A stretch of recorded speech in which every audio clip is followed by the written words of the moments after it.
Okay! This week at Treehouse Live, we got a handful of new looks into upcoming Nintendo games. Included among those is Marvel Ultimate Alliance 3, which I've been excited for. But after seeing gameplay and deep dives the past 2 days on Treehouse, I have to say I'm very impressed. It's way deeper than I was expecting at all. I was ready to buy this game and just have a good time hacking and slashing, and if you want to, you can still do that, but these demos showcased lots of stats, lots of numbers, lots of options to customize your characters to fit your playstyle, and a lot of it revolves around this mechanic called the ISO 8.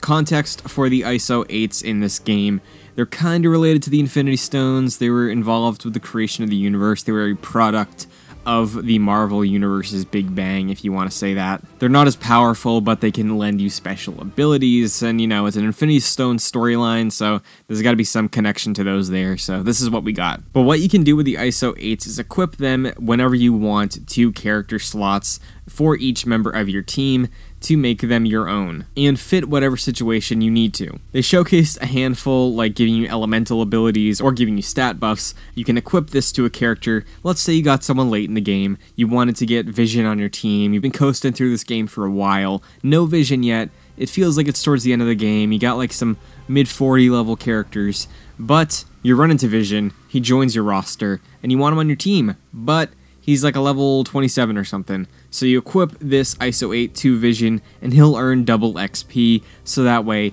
it's less of a grind, and he'll get up to the level of your other characters a bit faster, so that way you can roll through the rest of the campaign with your ideal squad. They also showcased elemental abilities, like I said, so that could help you depending on the enemies you're facing or depending on a boss fight. But it's great because you can just access this pretty quickly from the pause menu and swap out to whatever situation you're faced with throughout the campaign. So the ISO 8 system is allowing you a lot of variability for however you want to customize your characters and give you a better advantage as you progress through the campaign. But another thing that can give you advantages throughout the campaign are character and team relationship buffs. So what I mean by this is we see that this roster is pretty big. It's the largest roster in any Ultimate Alliance game.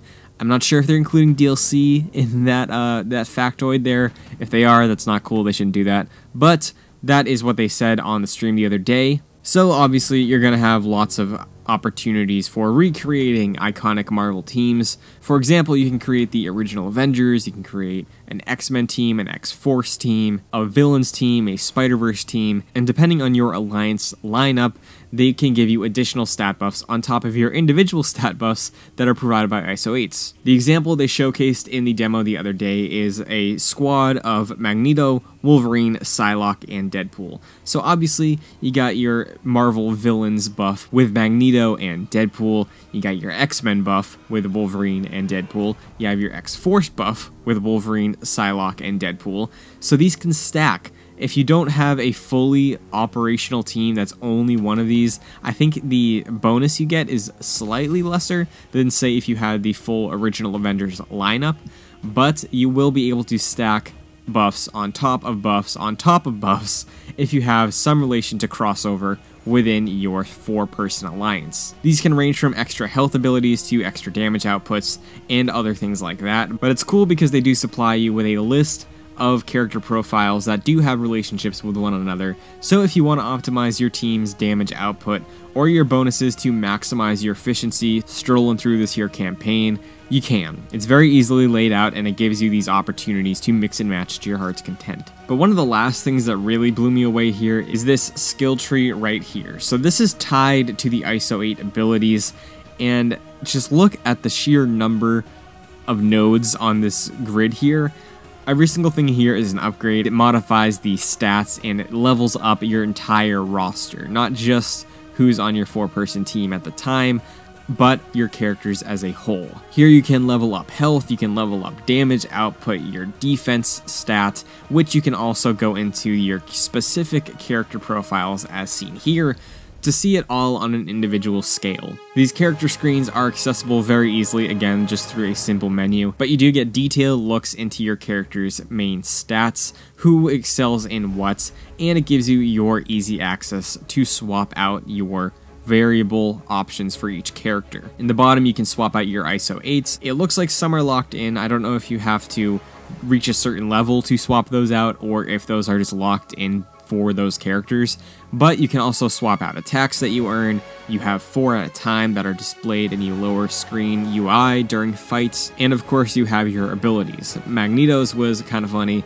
It's called Fatal Attraction, which, if you're a Marvel fan, is in reference to that iconic comic where Magneto rips off Logan's adamantium skeleton off of his bones. It's pretty dark, it's pretty painful, but hey, that's a fun joke to throw in for Magneto's ability. But as you've seen here, there's a lot of opportunity to customize the Marvel Ultimate Alliance 3 experience to your own needs, to best suit your playstyle. Maybe you want to make the game challenging and you don't touch any of this stuff, or maybe you are really excited for this and can see yourself pouring way more hours into it than you expected, like I did after seeing this.